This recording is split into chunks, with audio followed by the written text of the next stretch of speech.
Tällainen on mun normaali arkipäivä. Tässä on mun random tiistai. Aluksi mä herään ja sen jälkeen mä menen tekemään mun aamun ihonhoitorutiinin. Mulla on joskus ollut akne ja sen jälkeen mä aloin kiinnittää huomiota ihonhoitoon. Aamulla mä pesen ja rasvaan mun naaman. Sitten mä vetäsen mun mini-aamupalan ja pesen mun hampaat. Sitten mä pakkasin mun salikassin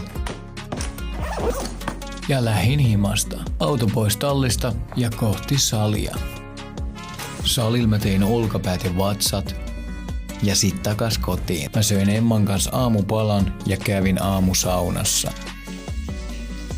Sitten taas vaatteet niskaan ja menoks. Mä tiputin Emman ratinaan ja menin terapiaan. Mä tulin terapiasta himaan, söin lounaan ja laitoin kotioutfitin päälle. What are those?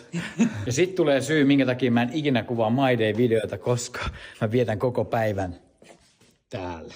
Eli siis mun työhuone.